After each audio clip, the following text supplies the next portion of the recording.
Dobrý den, dámy a pánové. Good morning, ladies and gentlemen. Děkuji za pozvání na Thank you very much for inviting me velmi potřebnou a významnou to akci. this highly needed Já tady mám hovořit o event. sociologických My pohledech task is na to speak problematiku, kterou about tady dneska the probíráme, social to je science zemědělství, perspective potraviny, příroda on the a themes tak that we are dále. discussing, and Čili that moje is název mé agriculture přednášky se nazývá Otázky sociologie at zemědělství large. a So venkova the České title of my republiky presentation v is Social kontextu Science Evropské Issues unie. Bylo tady už o related tom to agriculture mluveno, and jaká je role rural areas, zemědělství, jaká je the Czech role Republic in the zemědělství context ve of the EU. We've společnosti already tady touched u nás v upon České the role of republice. agriculture. Já jsem po revoluci hodně I cestoval. must say Využil that jsem té I doby k traveled a tomu, lot že after jsem the si Velvet vždycky vybral Revolution. destinaci po I světě a always chose a poznával jsem destination agrární systémy and I v aimed různých to částech světa. get to know A vždycky tam, the kde jsem systems of byl, agriculture byla to in many Spojené parts of the státy, world. And Kanada, wherever I went, Izrael, be it the i v Číně US, jsem byl a tak Canada, dále. Israel, I've even been to Tak China tam and other ten, places. kdo pracoval na půdě, tak Always byl who vážený. Takhle to lze farmed was obecně říct. esteemed. My I jsme can prožívali put it in úplně general něco like that. jiného a bylo tady o tom However, řečeno we předřečníkem a nebudu to were nějak at that time opakovat. experiencing, but Jako první jsem si povšiml role let zemědělství me ve společnosti, vnímání zemědělství now politiky a společností. take a look at Řečeno, jak se politici chovají, the bylo tady řečeno, role of jak farming nás in vidí, society, jak nás vidí how společnost. farming is seen by Půdu dál. politicians. We've Moje already taková- touched upon moje that taková previously. hlavní- So let hlavní me dílo, continue které se má further. generace věnovala. I Měla na nás vliv. would like to say that Bylo dílo Radovana Richty, Civilizace the na rozcestí. major work that my generation appreciated was Radovan Richter, bestseller, we can say. He described what would happen to the world after the onset of science and technology. And let me say that it wasn't just about the single farming cooperatives, but other entities as well. So, for instance, large enterprises such as big farms, etc., and we had very large enterprises. They were highly competitive, and I believe that we were able to compete with all the advanced countries worldwide in the past. Now, let me share a couple of figures with you. So this is a historical comparison of farming production in prices of the year 1989. I won't analyze it further. You can take a look at the figures if you're interested. You can download the presentations and study that in greater detail. So let me just comment very briefly that this is a historical comparison. And, well, it's clear that who wants to know the past, or rather who wants to know the future, must know the past first. So here you have a comparison between the years 1936, 1989, that was the turnaround year of the Velvet Revolution, then 2021. If you take a look at the production prices, the level of 1989, in 2021, we did not even reach the level of the year 1936. That's one conclusion to draw. And what's even worse is that we see a decline in animal production. When I graduated from the Mendel University, we saw plant production as raw material for animal production, and animal production was prevalent in terms of the performance and gross production. However, now it's exactly opposite. So if you compare the situation to the year 1936, it is significantly lower given current technology, current mode of farming, and I believe that the years post 1989 are to blame. So this is the root cause of our low self-sufficiency. Let me, however, move on. So here,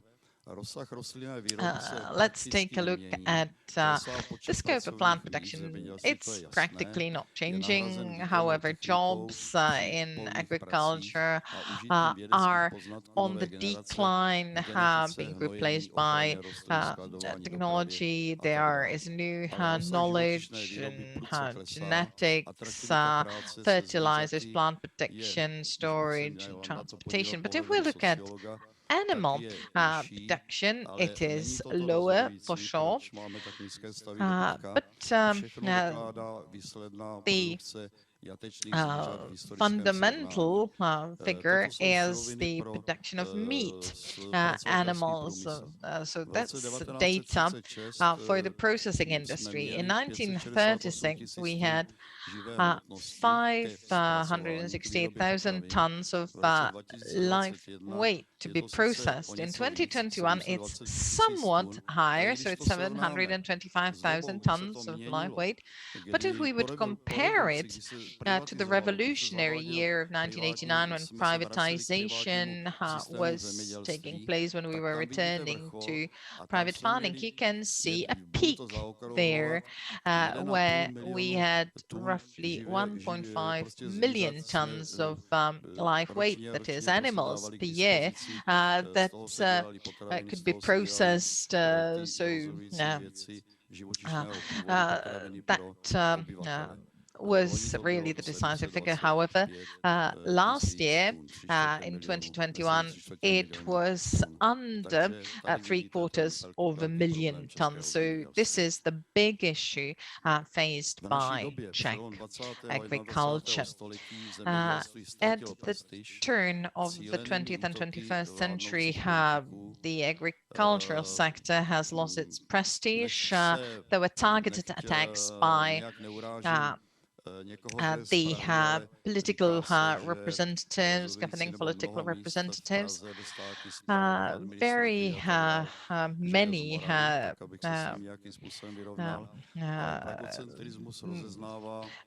politicians tend to be pragocentric.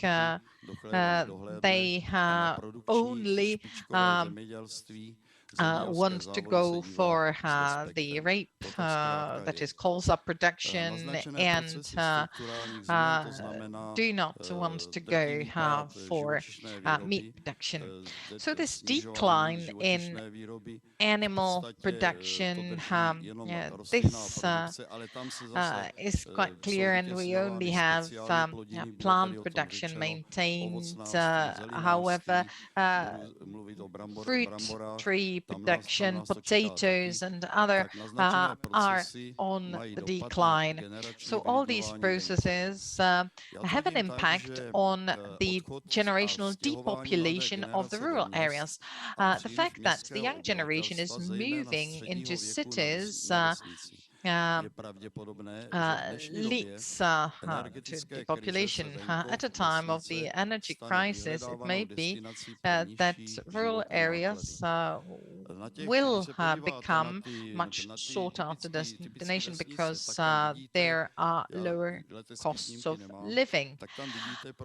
I just want to say that there are some enclaves of new housing in rural areas. So this is areas where people have moved in from cities. So this is the young generation and middle-aged people, and not the original population. However, the way of living, the different way of living between urban and rural areas is being blurred. I may say that I know rural areas very well, even though I have my permanent residence in Prague. I live in a village. I speak to people. I go to the local pub. I like to talk to people about many things. I dare say that the government should do one thing, even political deputies, that we should have a social science survey that would describe the Czech and Moravian rural areas and make the results available for both local government and state administration. We can see certain divisions between rural and urban areas. I read works by Professor Blaha Hayek. I studied all those social science works, and these gentlemen believe that rural areas, that's the base of each state.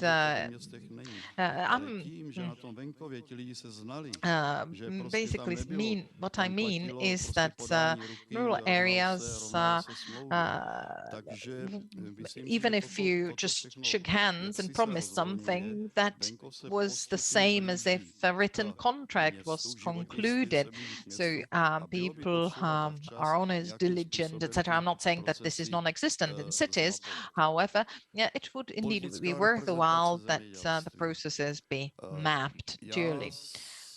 If we now move to political representation and agriculture, many things have already been pointed out here. I dare say that the current political representation does not acknowledge agriculture sufficiently.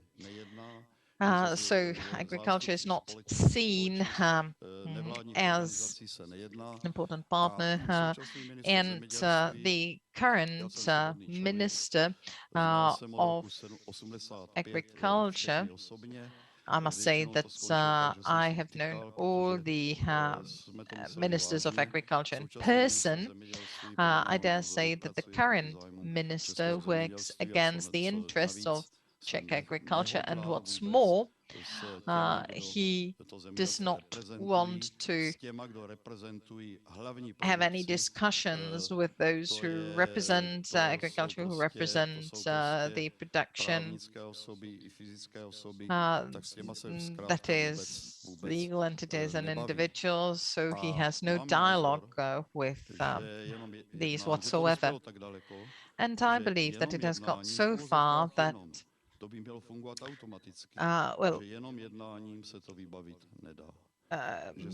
if we negotiate, everything should be solved, but this is no longer a solution. The government the current government only understands power, but this is not coming. And I believe that given this development, social explosion is inevitable, and this is wrong. Let me now say a few words regarding comparison with EU member states who have social science of the farming policy in the context of the EU. We have very good companies and highly advanced agriculture, but if we benchmark ourselves against the old EU member states, the EU 15, we are lagging behind. For the system to work well, several prerequisites have to be met. I have defined 4 prerequisites. First would be a fair division or location of production among the EU member states. Second, optimum use most of the natural conditions of the country, that is sustainable development. Third, rational approach to politicians to the sector of agriculture with a priority of expert communication. And fourth, functioning of the market with soil with a priority to stabilize the agricultural soil fund. I dare say that none of these prerequisites have been met. So this indeed is the reason why production is on the decline, and why we are replacing our own production with an increase in imports. So now, if we compare the production of the main commodities, again, you can read the figures. A lot has already been said here, so I won't read it out all. Let me just highlight the conclusion, and that is that the state policy is directing agriculture production to a decline. After our country exceeded the EU, this pressure has become even stronger. We farmers, I must highlight this, were in favor of exceeding. So at the time, there were practically no subsidies whatsoever. So we saw the subsidies there. And I dare say that a great majority of farmers voted in favor of the Czech Republic's accession to the EU. And well, they are telling us now, well, you wanted it, so now you have it. However, the promises have not been fulfilled, so the subsidy conditions are not fair. I won't go deeper because that would take too long. I must say that I used to work for large pig farms. I know quite a lot about pigs, and I dare say that if we look at pork production, that's the second line, and if we actually benchmark ourselves with Germany, that would be the second column, and the Netherlands, that is the third column, I have no suitable words that I could use. If I wasn't broadcasting from a studio, perhaps I would find some words, but 63 tons per 100 hectares. Our country, where pork has always been the basis of our diet, and then the Netherlands with 688, so more than 10 times the amount. Really, this is something that can't be considered random. It's irresponsible, and I dare say, and let me be blunt here, that when we discuss the Green Deal and its philosophy, then when the EU is to be evaluated, and we have this production which we will lower even further, and the same applies to others from the East. If you would perhaps make an average out of the figures, then the objectives are going to work out. It has no other logic than that. And our political representatives are bowing to that. When I saw the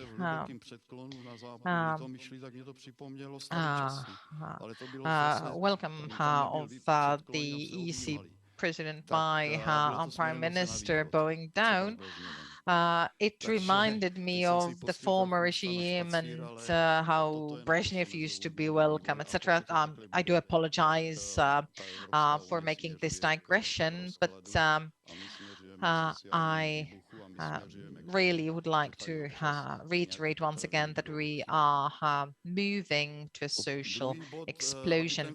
Then a second aspect for the system to work, we have to use the natural conditions in an optimum manner. We are in a place geographically where agriculture has always been doing well. There have always been good conditions for producing enough foodstuffs, and I really see no reason why there should be any changes. And naturally, politicians play a role. Um, I'm referring in my slide to Antonín Švehla, the most significant interwar politician, prime minister of three governments, and well, the year 1936 that I had in my comparison, I also drew on Zdeněk Jandejsek, but you know, I'm always using sources that you can find out online freely. So Antonín Švehla, he had a farm himself, and he was prime minister of three governments. He actually established the farming cooperative system. He was a gentleman who led the first fight against the monopolies of the sugar making industry. I once was in Minneapolis, and I went to a mass there, and the priest said, well, we have dear guests here from the Czech Republic. This is the country from which we have drawn inspiration for the cooperative system, and I must say that I was really proud back then. But anyway, let's move on to third aspect, that is rational approach of politicians to the agriculture sector, prioritizing expert cooperation. Again, I won't go into detail on this one, but there is no rational communication led between political representatives and farmers. The government is not capable of doing that. If you would delve a bit deeper, the prime minister thinks that he is a world-renowned politician, and he probably thinks that this would not suit him well, and that this is secondary or marginal. So really what needs to be done to address this issue would be to make the system of subsidies fair, to move the subsidies to well, small entities. I'm not against that, but there has to be justice ensured at the same time. It can't be that those who contribute 95% of food products see significant shortages, and everything goes to those who are not capable of using or well, hats off to small farms, but we really see that you know, everything is distorted, and the schemes need to be made just. And let me skip this slide and move to the fourth prerequisite that has to be met, and that is functioning of the soil or land market with a priority to stabilize the agricultural land fund. Our forefathers actually revered land, and I saw the private farming prior to 1956. I have good historical memory. I witnessed collectivization. My dad was present at many meetings that were taking place back then, and in our house we could see an agitation group that came and explained to us how collective farming would be beneficial. then they basically said, sign this and we're coming tomorrow. So yes, we had to sign. Investments occurred, so the first stables that were built, that is pig farms, co-farms, then livestock. Our livestock originally was taken there. My mom cried. However, by the end of the 90s, these large entities were modern. But back to soil. If we manage land in a way where decisions are taken not by those who farm the land, but by developers and politicians, then I really don't know on what are we going to produce food. Because what has happened is that agricultural land has decreased by 17.4% since 1990. We used to have 4,228,000 hectares of agricultural land. In 2020, we have 3,493,000 hectares of agricultural land. So this is very wrong. Plus, there is one other issue, and that is that the agricultural land market is distorted. The price of land depends on its ability to produce, whereas subsidies go to the non-production function. So subsidies are provided based on other measures than the production function of land. And that's why the agricultural land market is so deformed. Well, in order for farmers to meet EU objectives, the price of their land is being reduced in the eyes of the real estate brokers. So either we go back to the production or the valuation of land systems change, and its reproduction function should be rightly valued. The system that we have is in favor of various speculators. If you have land, you get all sorts of offers. There are these sentenceless farmers, as we can refer to them, and so on and so forth. But anyway, let me draw a conclusion here. The agriculture policy of the Czech Republic and the whole EU with regard to the current common agriculture policy will in the near future mean a significant decline in production and further increase in the price of food. We will be facing bankruptcies of company, increase in unemployment and lower purchasing power of the population. The Czech Republic won't have its food security. And it may be in the broadest sense of the word, meaning that it may happen very easily, that there will be periods and foodstuffs which we won't be able to import in time, and if so, then at a significantly higher price. About a month ago, I went to the Krušné hory area where the Czech Chamber of Commerce cooperates with the German. I was invited there. I had the possibility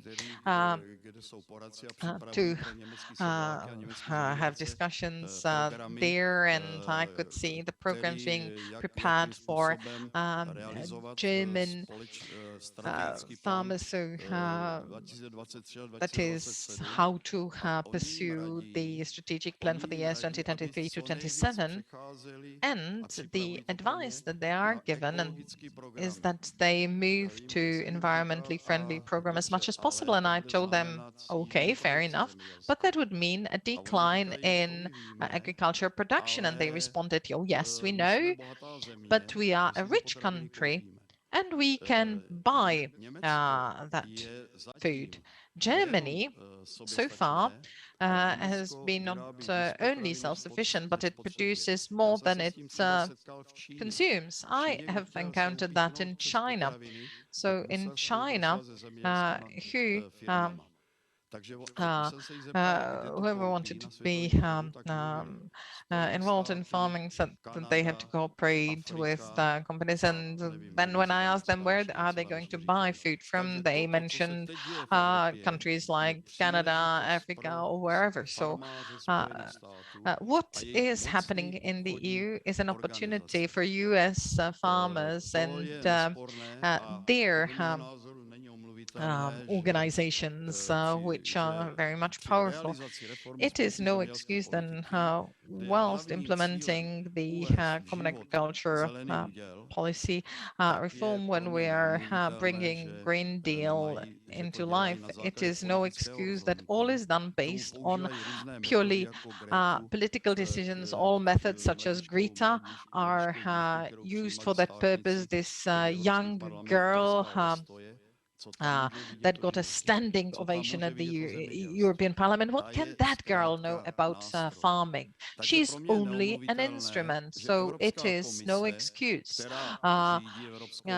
Me that the European Commission that runs the EU has no impact studies, and whereas our competitors such as the US actually have various impact studies with various alternatives like harsh, moderate, and mild. So what is expected that the price of foodstuffs is going to rise. In Europe, self-sufficiency is going to decline, and that's an opportunity for them. Ladies and gentlemen, I have one more impact study that I wanted to share with you. May I present it here or not? Is it possible to present? Okay, so in conclusion, I would like to say that I obtained from one company, Havlíčková Borová, Johnston Company, two maps. The first map is something that presents very few red areas. So this is the current situation. Havlíčková Borová, they are potato producers, really excellent potato producers. So this practically shows the areas at risk of erosion. This is where corn and potatoes can't be grown. And corn is very important because this is used by biogas stations. But now let me show this second map that was prepared by the Ministry of the Environment. So this shows a lot of red color, as we can see. Yes, it's good that you can see the slide. So if this comes in place, then in the Czech Republic, yet another blow will be dealt to agriculture protection, because 65% of areas in the Czech Republic will be red like this, and corn and potatoes won't be able to be grown there. So this and other plants are of the kind. So I am afraid that our politicians are acting against us. I just wanted to present to you the situation in the Czech Republic and, for instance, comparison with the Netherlands. In the Netherlands, there are huge protests there. For instance, the prime minister even was hit by liquid manure just because they wanted to reduce meat production very slightly, but they have 10 times more pork, as I showed, than us. And whether we're speaking about individuals farming or small cooperatives or large companies, naturally everybody should know how you should farm correctly. And unfortunately, in the Ministry of the Environment, they have a different perspective. They only look through the lens of their PC screens. They don't have any practical knowledge. I dare say that the situation needs to be addressed. I am convinced that we should uh, uh, strive to act against it. However, with our government, with our minister, you can't agree on anything because they just don't talk to you. I don't want to say that the previous governments were wonderful and all that. No, agriculture has been overlooked, wasn't taken seriously, unfortunately, by any government. But the situation that we're having now, the political deputies and all that, this is really terrible, I must say. I'm speaking more than I should have, I've been told. Do I have time or I must finish? I apologize for being over time. I'm not used to online conferences. I would often speak on TV or on radio. You should have stopped me. I thought I have some time. But anyway, thank you very much, ladies and gentlemen, for your attention. Thank you and enjoy the rest of the conference. And may I wish every success to Czech agriculture. I hope that we'll manage everything, even though I have some doubts about that. Thank you.